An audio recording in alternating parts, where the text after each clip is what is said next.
quem foi que executou Jesus na cruz? Pilatos? Herodes? Roma? Os judeus? Na sua opinião, quem foi? Todo mundo. Não. Não. Foi Deus. Como assim? O próprio Pai que o matou. O quê? O próprio Deus o matou. Por quê? Vamos lá. Quando Jesus morre na cruz, todo o nosso pecado é lançado sobre ele. Quando Deus olha para o Filho lá na cruz, o que ele vê? Uma bola de iniquidade, de pecados. Já que os pecados estão lá, o Senhor agora tem que punir. Ele pune com o quê? Um atributo que pregador nenhum ensina: a ira de Deus. O que é a ira de Deus? A resposta de Deus ao pecado. Significa que, vamos dizer, a justiça dá a sentença. Justiça de Deus. A ira cumpre a sentença. A ira é o míssil. Imagine que a ira de Deus é o míssil teleguiado. E esse míssil está programado para ir aonde? Aonde está o pecado.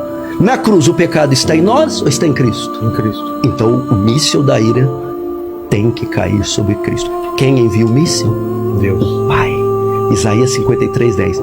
Foi do agrado do Pai moê-lo até enfermá-lo. O próprio Deus executa o Filho. É difícil entender isso. Para mostrar para quem está nos ouvindo o terror do pecado. Deus odeia tanto o pecado, mas tanto, que nem o próprio Filho poupou. Por quê? Por causa da sua santidade. Outro atributo. Abacuque 1:13 diz, Deus diz, o profeta diz: tu é tão puro de olhos que não pode contemplar o mal. Quantos pecados bastaram para Adão e Eva cometer para ser banido do paraíso pro resto da vida? 10? 5? 1. Porque o pecado, ele é contrário à natureza de Deus. O Senhor não pode ser conivente com o pecado.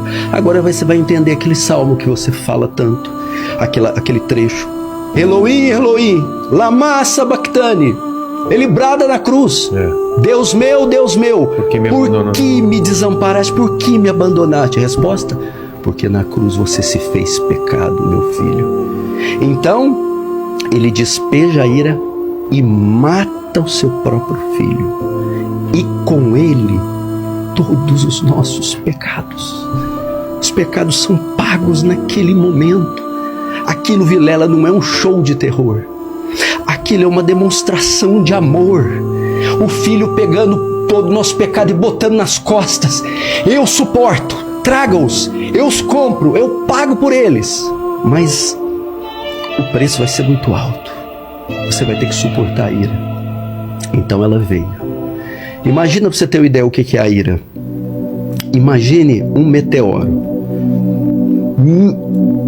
1 milhão de vezes maior que a Terra, mais pesado que a Terra, vindo na velocidade da luz contra a Terra a 1 hora, e ela vai colidir com a Terra e vai transformar tudo em pó, e ela está vindo, e alguns minutos antes dela chocar com a Terra, um muro 1 milhão de vezes maior que o meteoro se coloca entre a Terra e o meteoro. Então o muro, o meteoro colide com o muro e destilhaça e faz o muro em 1000 pedaços, e aquele meteoro estilhaça e nem o estilhaço toca na Terra. Mas e o muro? O muro não aguenta, ele se desintegra.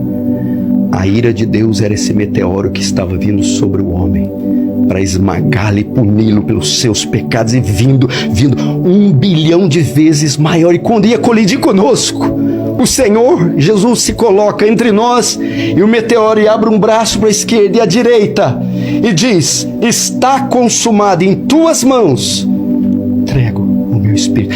Então a ira de Deus caiu sobre ele. A Bíblia chama de cálice da ira. Nenhuma gota desse cálice caiu sobre nós. Mas e o filho? O filho não aguentou. O filho morreu. Jesus morreu. Jesus deu a sua vida. A única maneira de...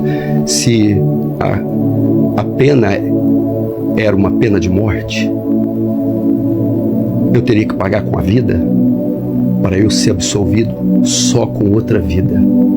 Por isso Jesus morreu. Mas o evangelho não acaba aí.